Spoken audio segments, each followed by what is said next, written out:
الحمد للہ وحدہ لا شریک لہ والصلاة والسلام علی من لا نبی بعدہ وعلی آلہ واصحابہ الذین اوفوا عہدہ اما بعد فاعوذ باللہ من الشیطان الرجیم بسم اللہ الرحمن الرحیم قل هل يستوي الذین يعلمون والذین لا يعلمون انما يتذکر اولو الالباب وقال اللہ تبارک و تعالی ان العلماء ورثۃ الانبیاء اللہم صلی علی محمد وعلی آل محمد کما صلیت علی ابراہیم وعلی آل ابراہیم انک حمید مجید اللہم بارک علی محمد وعلی آل محمد کما بارکت علی ابراہیم وعلی آل ابراہیم انک حمید مجید۔ اللہ تعالیٰ کا بہت بڑا احسان ہے کہ اللہ تعالیٰ نے ہمیں انسان بنایا، مسلمان بنایا، حضور اکرم صلی اللہ علیہ وسلم کا امتی بنایا اور رسول اکرم صلی اللہ علیہ وسلم کا لایا ہوا علم اس کو پڑھنے کی توفیق عطا فرمائی۔ اللہ ہمیں قبول فرما لے۔ مرکز اہل سنت والجماعت سے متعلق مدارس اور مرکز اہل سنت والجماعت میں موجود طلباء کرام سے آج یہ 16 شوال 1445 ہجری کی پہلی گفتگو ہے۔ تمام مدارس کا اپنا اپنا نظم ہوتا ہے۔ مرکز اہل سنت والجماعت کا نظم یہ ہے کہ 11 شوال سے لے کر 15 شوال تک داخلہ ہوتا ہے اور 16 شوال کو باقاعدہ آغاز ہو جاتا ہے اسباق کا۔ تو آج یوں سمجھیں کہ ہمارے مرکز اہل سنت والجماعت کے اسباق کا یہ پہلا سبق ہے اور افتتاح ہے۔ اسباق کا معنی عام طور پر یہی لیا جاتا ہے کتاب سامنے ہو، استاد دیکھ کر پڑھائے اور کتابیں شروع ہوں۔ ہمارے اسباق کا معنی صرف کتاب کو پڑھنا نہیں ہے بلکہ اپنے استاذ کی گفتگو کو درسگاہ میں اجتماعی طور پر بیٹھ کے سننا، یہ بہت بڑا بنیادی اور اہم سبق ہے۔ تو ہمارا آج کا جو سبق ہے یہ آئندہ اسباق کے لیے اساسی اور بنیادی حیثیت رکھتا ہے۔ تو یہ سبق سمجھیں۔ میری تو عادت ہے آپ حضرات کے علم میں ایک جب عمومی اجتماعات پہ بیان کرتا ہوں تو میں وہاں بھی سامعین سے کہا کرتا ہوں کہ آپ لوگ بیان نہیں سبق کی نیت سے بیٹھیں، تو پھر آپ کو لطف آئے گا اور آپ خوش ہوں گے اور آپ کو فائدہ بہت زیادہ ہوگا۔ بلکہ میں کئی مرتبہ علماء کرام سے گزارش کرتا ہوں کہ ہم اپنی مساجد میں یہ ماحول نہیں بنا سکے کہ جمعے کے بیان کو ہمارے مقتدی اور سامعین سبق سمجھ کر سنیں، تو نتیجہ نکلتا ہے کہ ہم 20 سال تک بیان کرتے رہتے ہیں، خطیب ایک مولوی سمجھتے رہتے ہیں۔ لیکن اگر ہم ان کا ذہن بنا لیں کہ آپ سبق پڑھتے ہیں تو پھر ان کا رشتہ اور امام کا رشتہ ایک شاگرد اور استاذ کا رشتہ ہوگا، اور استاذ اور شاگرد کا رشتہ بڑا مضبوط، بڑا پختہ اور بہت بہترین ہوتا ہے۔ اللہ ہمیں یہ بات سمجھنے کی توفیق عطا فرمائے۔ تو آج یہ طلبہ مرکز اہل سنت والجماعت کا پہلا سبق ہے۔ میں اس میں طلبہ کرام سے چند ایک باتیں عرض کرنا چاہتا ہوں، آپ توجہ سے سماعت فرمائیں۔ اللہ تعالی ہم سب کو سننے کی، سمجھنے کی، عمل کرنے کی توفیق عطا فرمائے۔ پہلی بات یہ سمجھیں کہ جو میں نے قرآن کریم کی آیت کریمہ اور ایک حدیث مبارک تلاوت کی ہے، اللہ تعالیٰ فرماتے ہیں کہ میرے پیغمبر یہ بات ان کو سمجھاؤ، قل، اللہ اکبر، یہ بات ان کو سمجھاؤ کہ اہل علم اور جو بغیر علم کے ہیں غیر عالم، یہ دونوں برابر نہیں ہو سکتے۔ قل هل يستوي الذين يعلمون والذين لا يعلمون، آپ ان سے پوچھیں کیا اہل علم اور غیر اہل علم برابر ہو سکتے ہیں؟ ہرگز نہیں ہو سکتے۔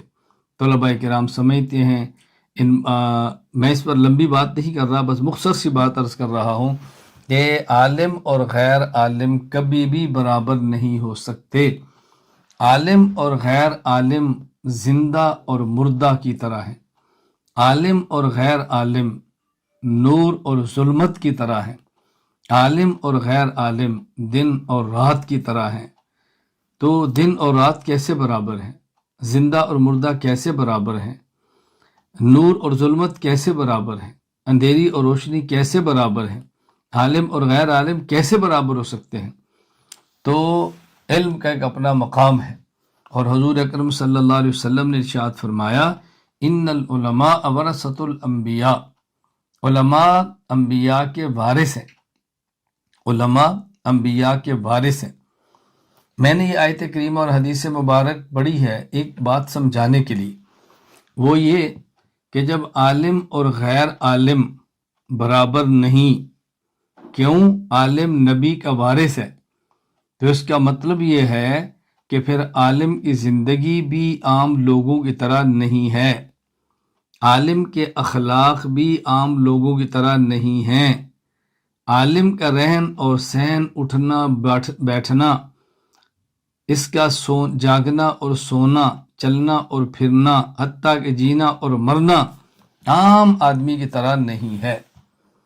عالم کو پھر عالمانہ طرز پہ رہنا چاہیے، عالم کو عالمانہ غیرت کے ساتھ رہنا چاہیے، عالم کو عالمانہ مروت کے ساتھ رہنا چاہیے، عالم کو عالمانہ کرم و جود و کرم کے ساتھ رہنا چاہیے، کیونکہ ہم طلباء ہیں، انہی طلباء نے پڑھ کو کل عالم بننا ہے، تو طالب علم کا ذہن بننا چاہیے کہ میں عام طلباء کی طرح نہیں ہوں۔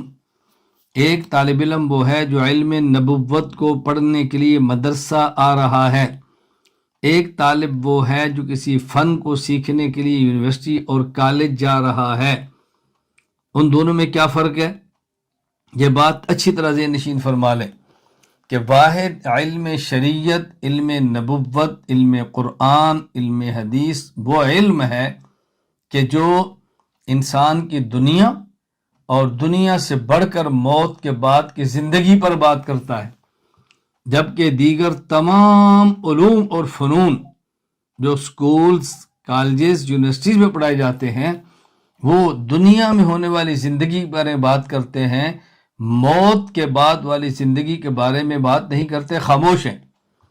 اس کا مطلب یہ ہے کہ جو آدمی دنیاوی علوم پڑھتا ہے وہ دنیاوی امور پہ غور کرتا ہے، اپنی زندگی میں دنیا کو لاتا ہے، اور وہ شخص جو علم نبوت پڑھتا ہے گویا وہ علم آخرت پڑھتا ہے، وہ اپنی زندگی کو آخرت کے لیے بناتا ہے۔ تو اگر کوئی شخص طالب علم ہو، شریعت کو پڑھنے والا ہو، علم نبوت کو حاصل کرنے والا ہو، اور اس کی زندگی میں دین نہ ہو، عمل نہ ہو، تقوی نہ ہو، بتاؤ اس کی کیا زندگی ہے؟ اس لیے طالب علم کو ذہن بنانا ضروری ہے کہ میں عام طلباء کی طرح نہیں ہوں، میں عام انسانوں کی طرح نہیں ہوں، میں پیغمبر کا وارث بننے والا ہوں، لہٰذا نبوت کا علم، نبوت کا عمل، نبوت کے اخلاق، نبوت کا تقوی، نبوت کی کڑن، فکر، غیرت، شرم، حیا، سخاوت، ادب، یہ سب کچھ ایک طالب علم کی رگ رگ میں ہونی چاہیے۔ ہم یہ ذہن میں بنائیں اچھی طرح، اللہ میں بات سمجھنے کی توفیق عطا فرمائے کہ طالب علم کی زندگی نہایت کریمانہ، نہایت شریفانہ، نہایت باحیا، نہایت تقوی والی زندگی ہونی چاہیے۔ اللہ مجھے بھی یہ صفات عطا فرمائے۔ دوسری بات، ہمارے ہاں مدارس میں جو علوم پڑھائے جاتے ہیں ان میں نمبر ایک وہ علوم ہیں کہ جو اساسی اور بنیادی علوم ہیں، جو ہمارے مقاصد ہیں، اور نمبر دو وہ علوم ہیں جو ان اساسی اور بنیادی اور مقاصد کو حاصل کرنے کے لیے معاون ہیں۔ دونوں میں فرق سمجھنا ضروری ہے۔ قرآن کریم، حدیث پاک، عقائد اور فقہ، ان کا علم یہ بنیادی علم ہے۔ سب سے پہلا مرتبہ قرآن کریم کا ہے، پھر اس کے بعد مرتبہ ہے حدیث کا، پھر اس کے بعد مرتبہ ہے فقہ کا۔ لیکن فقہ کی دو قسمیں ہیں، ایک ہے الفقہ الاکبر اور ایک الفقہ الاصغر۔ الفقہ الاکبر یہ عقائد ہیں، الفقہ الاصغر یہ مسائل ہیں۔ اسی وجہ سے ہمارے امام اعظم ابو حنیفہ نعمان بن ثابت رحمہ اللہ نے جو عقائد پر کتاب تحریر فرمائی ہے اس کا نام لکھا الفقہ الاکبر۔ میں نے بحمد اللہ تعالی کئی ایک ممالک میں کئی ایک مرتبہ اس کتاب کو پڑھایا ہے، اور باقاعدہ اس کتاب کی شرح چھپ چکی ہے اور منظر عام پر ہے، پڑھی جا رہی ہے، لوگ اس سے استفادہ فرما رہے ہیں۔ اللہ ہمارے لیے اس کو ذخیر آخرت بنا دے۔ تو بنیادی علوم گویا تین ہیں، نمبر ایک علم القرآن، نمبر دو علم الحدیث، نمبر تین علم الفقہ۔ علم الفقہ کے اندر پھر دو علوم ہیں، الفقہ الاکبر، الفقہ الاصغر۔ الفقہ الاکبر یہ عقائد ہیں، الفقہ الاصغر یہ مسائل ہیں۔ اور حدیث پاک کے اندر یہ سیرت اس کا پھر حصہ ہے. کیوں؟ سیرت کا تعلق رسول اکرم صلی اللہ علیہ وسلم کی ذات گرامی سے ہے. اور حدیث پاک کسے کہتے ہیں؟ پیغمبر کے قول اور فعل تقریر کو، صحابی کے قول فعل اور تقریر کو، تابعی کے قول فعل اور تقریر کو. یہ سب احادیث کے اندر آ جاتی ہیں. ان کو اچھی طرح ذہن نشین فرما لیں. تو یہ بنیادی علوم ہیں، اور ان کو حاصل کرنے کے لیے معاون علوم صرف ہے، نحو ہے، منطق ہے، بلاغت ہے، ریاضی ہے. یہ ان کو حاصل کرنے کے لیے ان کے معاون علوم ہیں. لہذا اصل علم و قرآن حدیث اور فقہ ہے، اور اس کے بعد علوم صرف، نحو، بلاغت اور منطق ہے. اور مدارس میں دونوں علوم پڑھائے جا رہے ہیں. اب یہ ذہن بنا لیں، اگر مدرسے میں ہوں اور آپ کے پاس ایک سے زائد کتابیں ہوں تو ہم طلباء نے کتابیں کیسے رکھنی ہیں؟ سب سے نیچے کتاب الفقہ الاصغر مسائل کی، اس کے اوپر الفقہ الاکبر عقائد کی، اس کے اوپر حدیث پاک، اور اس کے اوپر قرآن تفسیر اور قرآن کریم. ہمیشہ کتابیں اسی انداز میں رکھیں. کتابیں رکھتے وقت بھی اس کا خیال کرنا چاہیے کہ سب سے اہم کتاب، سب سے زیادہ ادب والی کتاب، عزت احترام والی کتاب وہ اوپر رکھیں. تفسیر، حدیث، عقائد اور فقہ، اسی ترتیب پر ہم نے کتابوں کو اپنے پاس رکھنا ہے. حدیث اور سیرت اگر ہوں تو ساتھ ساتھ ہے. وہ یہ بنیادی علوم ہے. صرف اور نحو، بلاغت اور منطق یہ ان کے لیے معاون علوم ہے. اب بہت سارے حضرات اشکال کرتے ہیں، ممکن ہے کو آپ کے سامنے بھی کرے کہ جی علماء اہل سنت والجماعت احناف دیوبند یہ پہلے صرف پڑھاتے ہیں، پہلے نحو پڑھاتے ہیں، پہلے منطق پڑھاتے ہیں، اور پھر حدیث پڑھاتے ہیں، اور آخری سال دورہ حدیث میں جا کر حدیث پڑھاتے ہیں.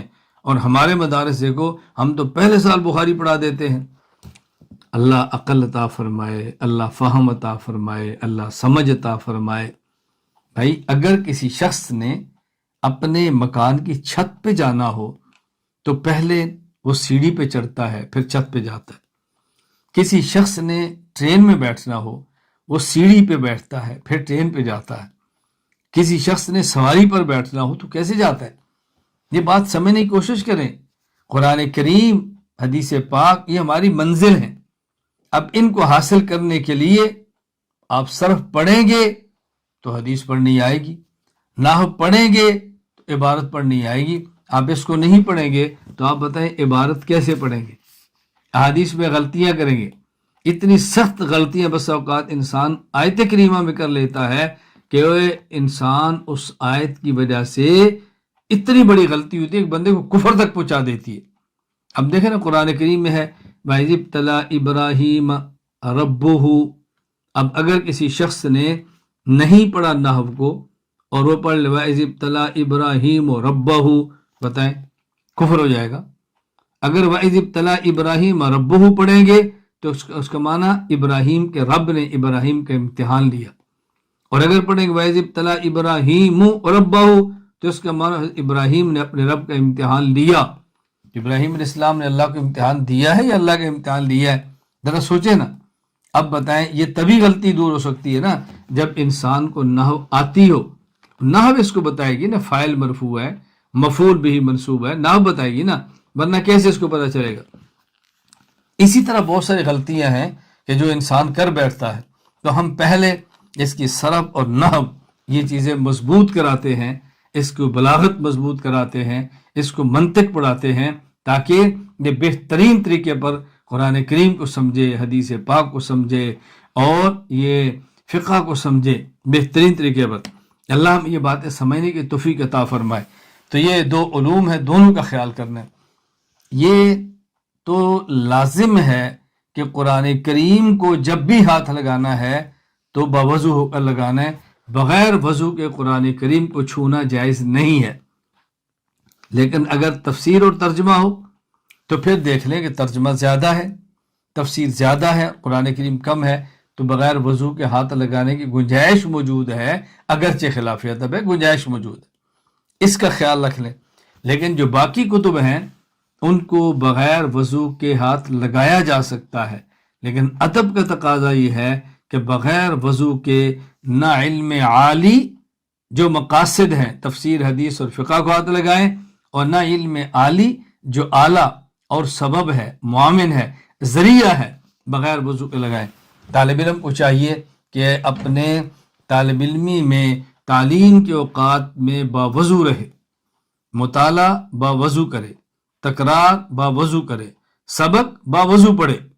اگر کسی کا عذر ہے، وضو بار بار ٹوٹتا ہے تو الگ بات ہے، لیکن کوشش یہ کرے کہ طالب علم ہمیشہ باوضو رہے۔ تو یہ دونوں قسم کے علوم ہیں جو ہم نے پڑھنے ہیں اور محنت کرنی ہے۔ نمبر 3، طلبہ کرام جو مدرسہ میں آئے ہیں پڑھنے کے لیے، یہ جو بنیادی علوم قرآن، حدیث اور فقہ اور ان کے معاون علوم صرف، نحو، بلاغت، عربی ادب وغیرہ پڑھیں تو کیسے پڑھیں؟ اس کے لیے بنیادی طور پر 5 چیزیں سے نشین فرما لیں۔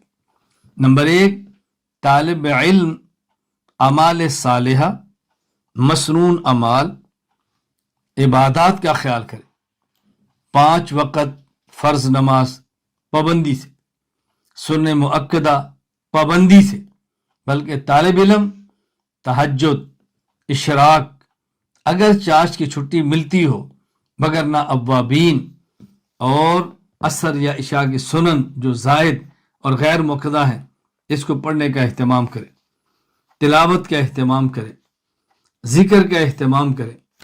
نمبر 1، طالب علم عبادات کا اہتمام کرے۔ نمبر 2، طالب علم گناہوں سے بچے، گناہ بڑا ہو یا گناہ چھوٹا ہو، طالب علم نہ ہو تب بھی بچنا ہے، لیکن زمانہ طالب علم میں گناہوں سے بچنا زیادہ ضروری ہے۔ گناہ کے ساتھ انسان علم حاصل نہیں کر سکتا۔ اگر علم میں شریعت کے الفاظ آ بھی جائیں تو علم کی برکات حاصل نہیں کر سکتا، انسان محروم ہو جاتا ہے۔ جب مدرسے میں نہیں آئے تھے کئی گناہ ہوتے تھے، مدرسے میں آ کر اس گناہ کو چھوڑ دیں۔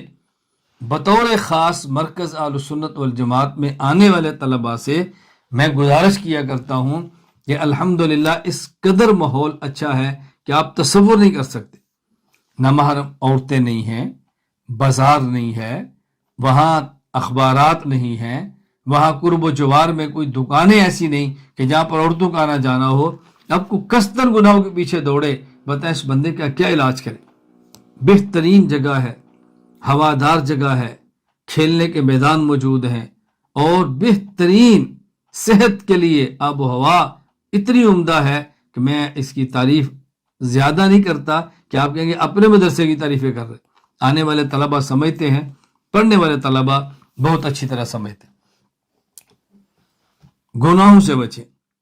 نمبر 3، محنت کریں۔ کیوں؟ العلم لا یوتی کا بازک حتی توتیہ کلک۔ جب تک انسان اپنا سب کچھ علم کے حوالے نہ کرے، علم اپنا کچھ حصہ بھی نہیں دیتا۔ محنت کرے، بھرپور محنت کرے، صبح و شام محنت کرے، دن رات محنت کرے، محنت میں کمی نہ آنے دے۔ نمبر 4، ادب کرے۔ ادب کس کا؟ جس استاد سے پڑھتے ہیں اس کا، جس کتاب کو پڑھتے ہیں اس کا، جس درسگاہ میں پڑھتے ہیں اس کا، جس مکتب اور تپائی پہ کتاب رکھتے ہیں اس کا، حتیٰ کہ اپنے مدرسے کے باورچی اور اپنے مدرسے کے ڈرائیور اور اپنے مدرسے کے گارڈ تک ادب اور احترام کریں۔ آپ کا باورچی سے کیا مسئلہ ہے؟ گارڈ سے آپ کی کیا لڑائی ہے؟ ڈرائیور سے آپ کے کیا لینا دینا ہے؟ وہ آپ کے لیے ذریعہ ہے اچھے پکانے کا، وہ ذریعہ ہے آپ کی حفاظت کا، وہ ذریعہ آپ کے سامان لانے کا۔ ان ذرائع کا احترام کریں، ادب کریں بہت زیادہ۔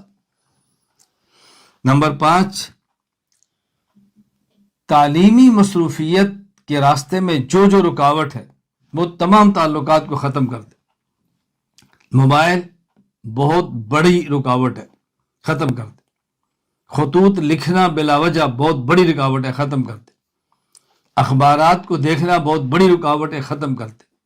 جلسے جلوس میں شرکت بہت بڑی رکاوٹ ہے، ختم کر دے۔ مدرسے سے باہر جانا بہت بڑی رکاوٹ ہے، ختم کر دے۔ بار بار گھر جانا بہت بڑی رکاوٹ ہے، ختم کر دیں۔ دوستوں سے بلا وجہ گپیں لگانا، دوستیاں بڑھانا، اپنے تعلقات کو کم کریں۔ آپ یقین فرمائیں جتنے تعلقات کم کریں گے اتنا ہی زیادہ علم آئے گا۔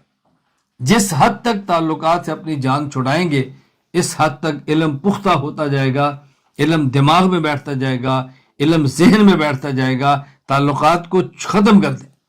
آپ اندازہ فرمائیں گے کہ پھر کس قدر فائدہ ہوتا ہے۔ تو طالب علم اگر علوم عالیہ بنیادی علوم اور ان کے معاون علوم کو حاصل کرنا چاہتا ہے تو وہ 5 چیزوں کا خیال کرے۔ نمبر 1، عبادات کا خیال کرے، گناہوں سے بچنے کا خیال کرے، خوب محنت کرے، اساتذہ، کتب، درسگاہ، مدرسہ تمام کا ادب کرے، اور تعلیم کے راستے میں رکاوٹ بننے والے تمام تعلقات کو ختم کرے۔ انشاءاللہ علم حاصل ہوگا۔ چوتھی بات، جو طلباء کرام کتاب پڑھ رہے ہیں اس کا طریقہ کیا ہے کہ کتاب ان کو اچھی طرح سمجھ آئے؟ اس کا طریقہ کیا ہے؟ 3 چیزوں کا ہر طالب علم خیال کرے۔ نمبر 1، جو کتاب پڑھ رہا ہے اس کتاب کے متن کو سمجھے، اس کتاب کے متن کو سمجھے کہ مصنف نے کیا لکھا ہے، متن۔ نمبر 2، اس متن کے ساتھ جو سائٹ پہ حاشیہ ہے اس حاشیے کو سمجھے۔ نمبر 3، استاذ کی تقریر کو سمجھے۔ اگر طالب علم 3 باتیں محفوظ کر لے، 3 چیزیں محفوظ کر لے، 3 چیزوں کا خیال کر لے، نمبر 1 کتاب کا متن، نمبر 2 کتاب کا حاشیہ، نمبر 3 استاذ کی تقریر، تو دیکھنے سے وہ کتاب کیسے سمجھ آتی۔ بہت زیادہ دائیں بائیں جانے کی ضرورت نہیں ہے، پھر اس کتاب کے متن کو حفظ کریں، کتاب کے متن کو یاد کریں، کتاب کو محفوظ کریں، پھر یاد ہوگی نا۔ زیادہ شروحات دیکھنے کی ضرورت نہیں ہے، دائیں بائیں کی کاپیوں کی ضرورت نہیں ہے، اپنے استاذ کی کاپی پر توجہ دیں۔ تو طالب علم 3 چیزوں کا خیال کرے، انشاءاللہ کتاب پڑھنی اور سمجھنی بہت آسان ہوگی۔ کتاب کا متن، کتاب کا حاشیہ اور استاذ کی تقریر، اس کا خیال فرمائیں۔ 5ویں بات، مجھ سے طلباء کرام پوچھتے ہیں، مجھ سے کئی علماء کرام پوچھتے ہیں، میں نے بھی پڑھا ہے، زمانہ طالب علمی پوچھتے ہیں، کیسے پڑھا وہ پوچھتے ہیں، کتاب کیسے سمجھی وہ پوچھتے ہیں۔ میں نہایت اختصار سے اپنے زمانہ طالب علمی کی چند ایک چیزیں عرض کرتا ہوں تاکہ طالب علم اس بات کو ذہن نشین فرمائے اور سمجھ لیں کہ آپ نے زمانہ طالب علمی کیسے گزارنا ہے۔ میں جب پڑھنے کے لیے سب سے پہلے گھر سے گیا، بلکہ مجھے میرے والد مولانا شیر بہادر رحمہ اللہ تعالی نے جب پڑھنے کے لیے گھر سے بھیجا، یہ 1983 کی بات ہے، تو مجھے آپ نے نمبر 1 ایک چادر دی، ایک سرانہ دیا، ایک انسلا لباس جوڑا کپڑے کا دیا اور 57 روپے دیے، اور نمبر 5 جو کپڑے میں نے پہنے ہوئے تھے، یہ 5 چیزیں میرے پاس تھی جب میں پڑھنے کے لیے گیا، اور درجہ حفظ میں داخلہ لیا۔ امام اہل سنت والجماعت شیخ التفسیر والحدیث استاذ محترم حضرت مولانا محمد سرفراز خان صفدر نور اللہ مرقدہ کے نام خط لکھا، اور مجھے آپ نے گکھڑ منڈی گجرانوالا وہاں جامع مسجد بورڈ والی میں بھیجا۔ مسجد کے اندر درج حفظ کی درسگاہیں ہوتی تھی۔ آپ یقین فرمائیں گے کہ میں نے زمانہ حفظ میں یوں ہی پڑھا ہے، ایک میں اور میرے ساتھ ایک طالب علم، ہم دونوں نے محلے میں جانا ہے اور ایک ایک گھر سے روٹیاں مانگ کے جمع کرنی ہیں۔ ایک طالب علم کے ہاتھ میں لوہے کا ڈول ہوتا اور ایک کے پاس چھابا، چنگیر اور روٹیاں رکھنے کے لیے ایک برتن ہوتا۔ اب جو ہمارا ڈھول ہے اسی میں کوئی ہماری خالہ، بڑی بہن، کوئی بوڑھی عورت ساگ ڈالتی ہے، دوسری اس میں دال ڈالتی ہے، تیسری اس میں کڑی ڈالتی ہے، چوتھی اس میں گوشت ڈالتی ہے، کوئی 5ویں اس میں آلو ڈالتی ہے، سب سالن ایک برتن، اور روٹیاں جمع ہو رہی ہیں۔ مسجد کے اندر بیٹھ کے کھانا، مسجد میں بیٹھ کے پڑھنا اور مسجد ہی میں سونا، تو وہی ہماری مسجد درسگاہ ہے، وہی ہماری مسجد متم ہے، وہی ہماری مسجد سونے کے لیے آرام گاہ ہے۔ میں نے یوں زمانے حفظ گزارا ہے، اور گھر سے پیسے نہیں آنے، گھر سے خرچہ نہیں ملنا، اسی طرح پڑھا۔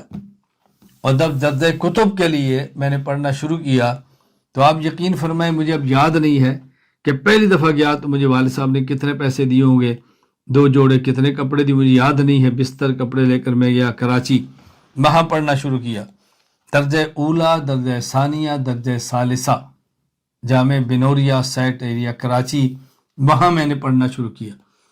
زمانہ طالب علمی میں جو طلباء ایسے تھے جن کے ساتھ میں پڑھتا رہا ہوں، کوئی طالب علم بھی آپ کو ملے تو آپ ان سے پوچھ لیں کہ مجھے کسی نے فجر کی نماز کے بعد مسجد سے باہر دیکھا ہو، مجھے کسی نے عصر کی نماز کے بعد مسجد کے باہر دیکھا ہو۔ 3 سال تک میری فجر کے بعد اشراق تک مسجد میں، اشراق کے بعد پھر درسگاہ بھی ہماری درجہ اولا میں مسجد ہی میں ہوتی تھی، عصر کے بعد یہ مسجد میں، الا یہ کہ جمعرات کا دن ہوتا اور 24 گھنٹے کے لیے تبلیغی جماعت کے ساتھ میں چلا جاتا یا مکی مسجد مرکز میں چلا جاتا۔ اب بحمد اللہ تعالی مدنی مسجد کراچی تبلیغی مرکز بنا ہے، اس کا جو کنواں ہے اللہ اس کو قبول فرما لے، درجہ ثالثہ کی بقرعید کی چھٹیوں میں وہ کھودنے والوں میں میرا بھی نام موجود ہے۔ فجر کے بعد بھی مسجد، عصر کے بعد بھی مسجد۔ کوئی طالب علم آپ کو ملے جن کے ساتھ میں پڑھتا رہا ہوں، ممکن ہے میری آج کی اس نشست میں بعض ایسے علماء موجود ہوں جن کے ساتھ میں پڑھا ہوں،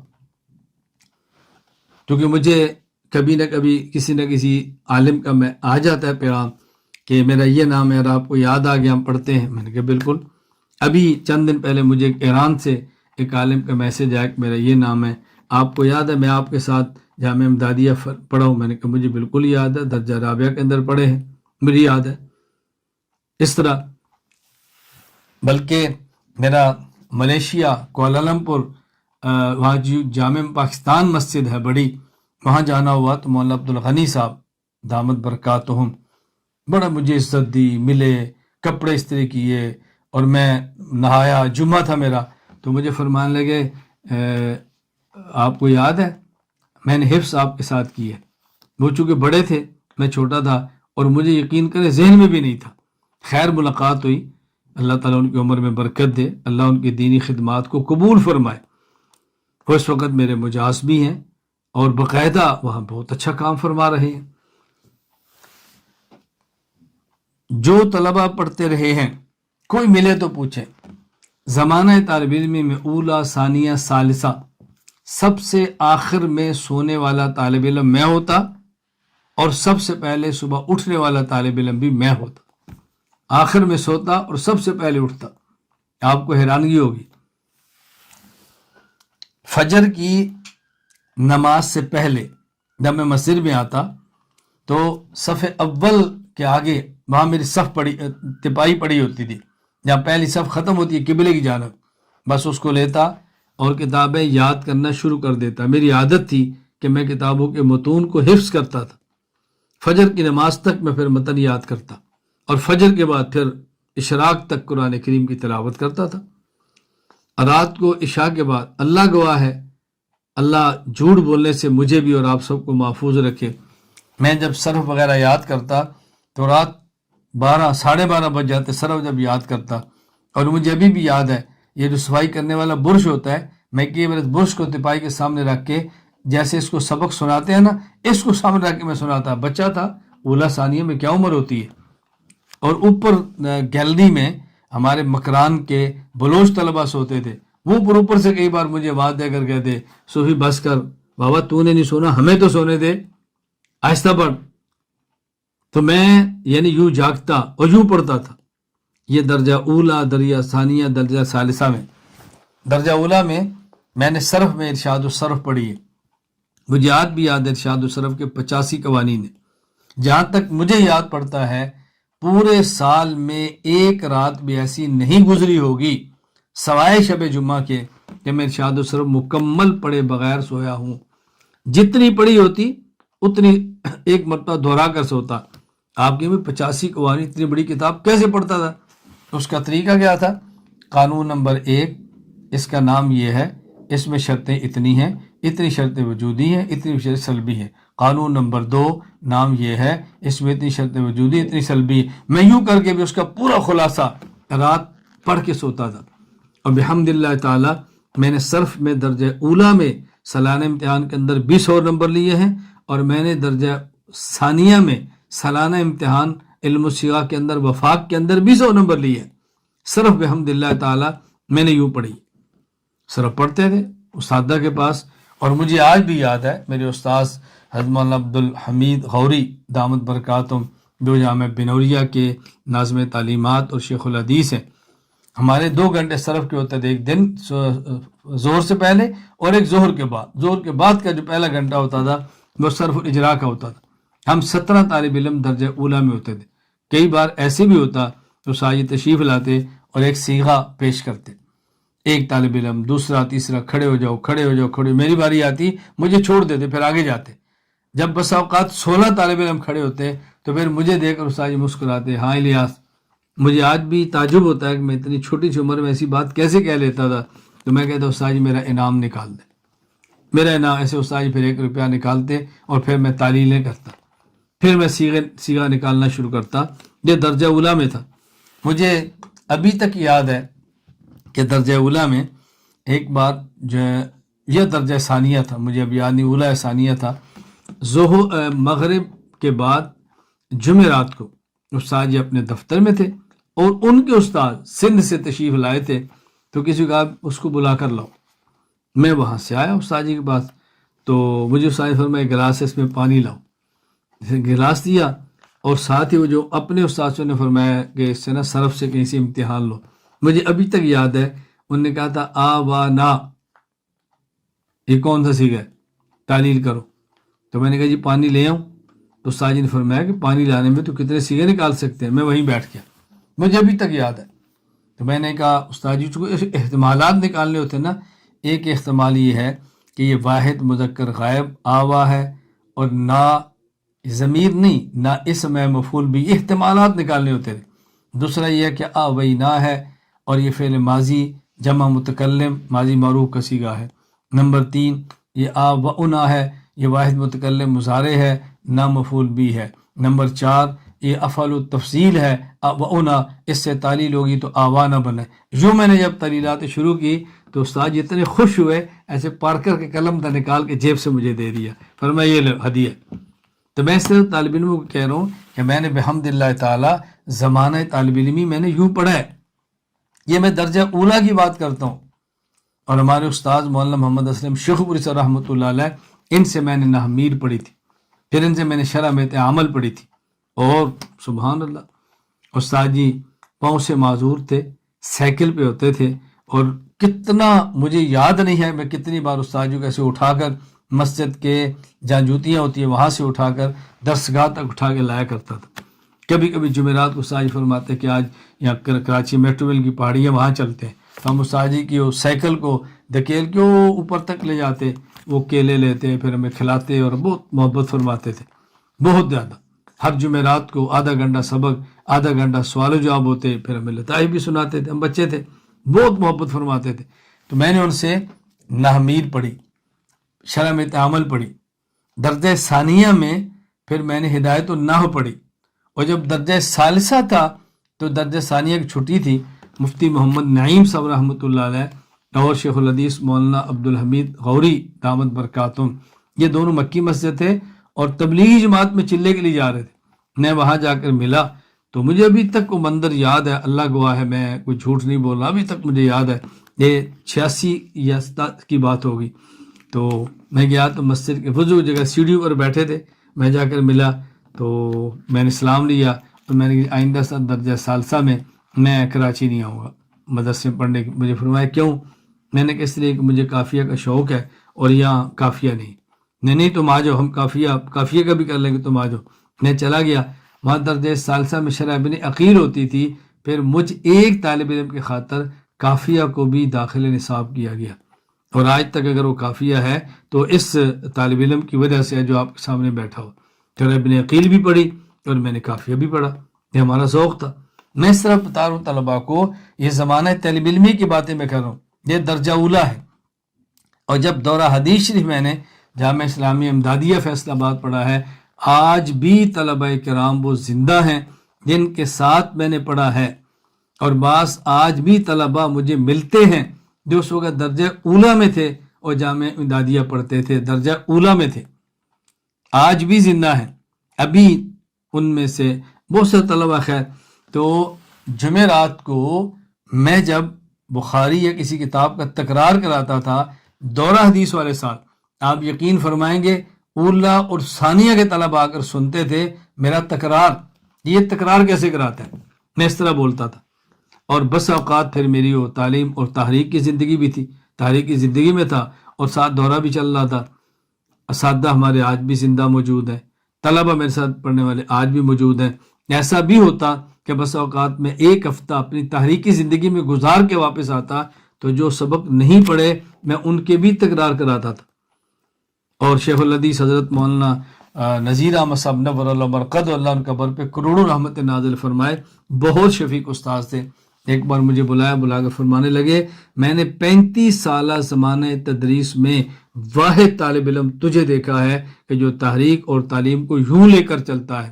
یہ طالب علم تحریک ہے تو تعلیم نہیں ہے، تعلیم ہے تو تحریک نہیں ہے، اکٹھی لے کر چلنے والا میں نے پہلا طالب علم دیکھا۔ میں آپ کو منع نہیں کر رہا تحریکات سے دور رہیں، جلسے جلوسوں سے بچیں، اس سے علمی ذوق تباہ ہوتا ہے، میں آپ کو کہہ رہا ہوں نا۔ تو ہمیں استاد جی فرماتا ہے کہ میں نے پہلا طالب علم تجھے دیکھا ہے، تو کس طرح اس کو لے کر چل رہا ہے۔ خیر میں مزید اس پہ کوئی بات نہیں کرتا، میں کو اپنی تعریفات نہیں کر رہا، میں کو اپنے کارنامے بیان نہیں کر رہا، میں زمانہ طالب علم اس لیے بیان کر رہا ہوں کہ میں اس دور کا بندہ ہوں، میں کوئی قدیم ترین ماضی کا آدمی نہیں ہوں۔ طلباء کے ایک ذہن بنا ہے وہ جی وہ بڑے پرانے دور کی باتیں ہیں، علماء ایسے پڑھتے تھے، پرانے دور کی باتیں، خرچے نہیں ہوتے تھے، پرانے دور کی باتیں کہ ایسے ہوتا تھا۔ میرے گھر سے خرچہ بھی نہیں ملتا، کپڑے استری کرنے کے لیے استری نہیں ملتی تھی، طالب علم کر دیں تو ان کی نوازش۔ میں جمعرات یقین فرمائے کراچی پڑھتا تھا تو جمعرات طلبہ چھٹی پر جاتے کراچی والے، وہ جمعے کو جب واپس آتے تو کوئی مجھے سموسہ دیتا اور کوئی بیچارہ مجھے بریانی کھلا دیتا اور کوئی شامی کباب دیتا، یہ سمجھ کر یہ غریب طالب علم ہے، بڑا محنتی ہے، تو چلو اس کے اوپر ترس کھا کے اس کی خدمت کر دیا کرو۔ زمانہ طالب علمی میں نے یوں گزارا ہے، اس کا پھر نتیجہ آج آپ اپنی آنکھوں سے دیکھ رہے ہیں۔ اللہ مجھے اور آپ سب کو قبول فرمائے اور نظر بد اور بد نظری سے محفوظ فرمائے۔ میں نے جب پڑھانے کے لیے سب سے پہلے جو آغاز کیا ہے وہ معہد الشیخ زکریا چپاٹا زامبیا افریقہ، وہاں شروع کیا، یعنی افریقہ بر اعظم ہے، زامبیا اس کا ملک ہے، چپاٹا اس کا شہر ہے، وہاں پر معہد الشیخ زکریا میں نے سب سے پہلے وہاں کچھ ماہ تک سبق پڑھا ہے۔ مولانا عبدالرحیم مطالعہ رحمہ اللہ، شیخ زکریا رحمہ اللہ کے مجاز تھے، حضرت کے نام پہ ادارہ قائم فرمایا تھا۔ میرا تحریک کا سفر تھا، وہاں گیا، میرا درس سنا تو مجھے فرمانے لگے تم ہمارے یہاں مدرس لگ جاؤ۔ میں نے کہا جی ٹھیک ہے، میں نے پڑھانا شروع کیا۔ آپ یقین فرمائیں مجھے انہوں نے فارم دیا جو انگلش میں لکھا ہوتا، چاہے ہماری شرائط ہے اس کو پڑھ لو، میں نے اس میں سائن کر کے فارم ان کے حوالے کر دیا، کہا پڑھو تو صحیح کیا لکھا ہے۔ میں نے کہا جی کیا پڑھنا ہے؟ پڑھانے والے مدرس کو کیا شرطوں سے غرض، نہ میں نے باہر جانا ہے نہ میں نے کہیں گھومنا ہے، میں نے کتاب پڑھانی، کیا لکھا ہوگا یہ سائن۔ اور میرا عام معمول یہ تھا کیونکہ میں یہ 1994 کی شروع کی یا 93 کے آخر کی بات ہے، میں نے دورہ حدیث کیا اور اس کے فوراً بعد میرا یہ سفر تھا زامبیا، ساؤتھ افریقہ، ملاوی، ان ممالک کا۔ اس وقت نیلسن منڈیلا جب صدر بنا تو میں سو جنوب افریقہ میں تھا، ان کے صدارتی انتخابات کو میں نے آنکھوں سے دیکھا ہے، میں وہاں موجود تھا، ابھی اس وقت میں یعنی 23 سال کا تھا۔ تو مجھے مدرس رکھا، مجھے کبھی کہتے تم عشاء کے بعد بہت جلدی سو جاتے ہو، مطالعہ نہیں کرتے کتابوں کا؟ میں نے کہا جی نہیں۔ مجھے کہتے کیسے پڑھاتے ہو؟ میں نے کہا حضرت آپ کا جب جی چاہے آپ تشریف لائیں اور درسگاہ میں بیٹھ کر میرا سبق سنیں، مجھے خوشی ہوگی کہ آپ نے میرے سبق کو درسگاہ میں بیٹھ کے سنیں، پھر میرا امتحان لیں تو آپ کو اندازہ ہو جائے گا میں کس طرح پڑھاتا ہوں۔ یہ میں پہلے سال کی بات کرتا ہوں، میرے اسباق جو تھے وہ مدرسہ درجہ سادسہ تک تھا اور میرے سبق بھی درجہ سادسہ کے۔ آپ بتائیں 23 سال کا ایک مدرس ہو اور پہلے سال اس کے جلالین تک اسباق ہوں، وہ کتنے اسباق پڑھا لیتا ہوگا، لیکن مجھے الجھن کیوں نہیں ہوئی؟ اس لیے کہ زمانہ طالب علمی میں نے بحمد اللہ تعالی محنت کی تھی۔ مجھے بہت سارے طلبہ پوچھتے رہتے ہیں، بعض طلبہ کرام مجھ سے یہ پوچھتے ہیں کہ قرآن کریم ہم نے پڑھا ہے اور کچا ہے، ہم قرآن کریم کیسے پختہ کریں؟ میں طلبہ کرام کو بطور خاص کہتا ہوں، آپ میرے اس نسخے کو یاد فرما لیں، رمضان مبارک آنے سے پہلے آپ کا قرآن کریم انتہائی پختہ ہوگا۔ روزانہ فجر کی نماز سے پہلے ایک پاؤ پارا اوپر دیکھ کر پڑھیں، پھر اس کو زبانی پڑھیں 2، پھر اس پاؤ پارا کو کم از کم ایک مرتبہ دن کو نوافل نماز میں پڑھیں۔ نمبر 4، اس کو رات تہجد میں پڑھیں۔ 4 ماہ میں قرآن کریم مکمل۔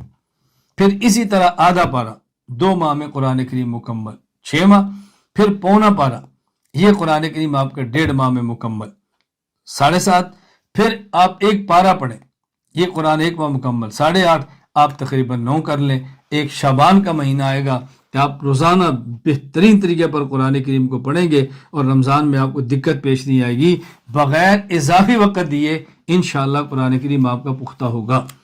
ابھی چند دن قبل میں نے علماء کرام میں بیان کیا تو ایک استاذ ہیں اور عالم ہیں بہت بڑے، مجھے ان پر بہت اعتماد ہے، مجھے ان کا میسج آیا تو میں نام بھی لے لوں تو حرج نہیں، چونکہ ہمارے اپنے شاگرد ہیں، استاذ ہیں بچوں کی طرح، تو ماشاءاللہ مفتی عاطف صاحب دان برکاتم جو تخصص فی العقائد اسلامیہ آن لائن کے نگران ہیں اور مرکز کے استاد ہیں، اللہ ان کو صحت عطا فرمائے۔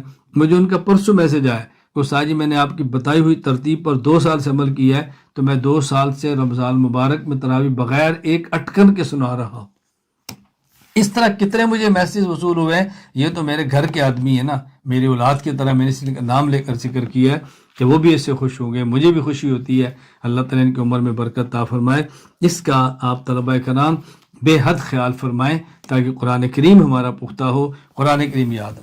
دوسرا، بہت سارے طلبہ کرام جو ہے وہ بار بار مجھے فرماتے ہیں کہ استاد جی ہم چاہتے ہیں کہ فارغ ہونے کے بعد آپ کے ساتھ کام کرے، کیا شرط ہے؟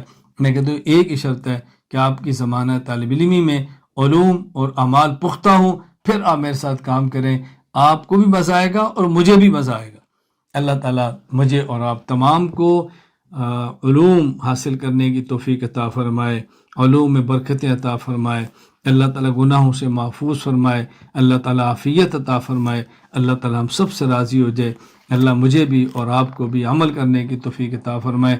اللہ آپ سے اور آپ کی برکت مجھ سے اور ہماری نسلوں سے دین کی مقبول خدمت لے لے۔ وآخر دعوانا ان الحمد للہ رب العالمین۔ السلام علیکم ورحمۃ اللہ وبرکاتہ۔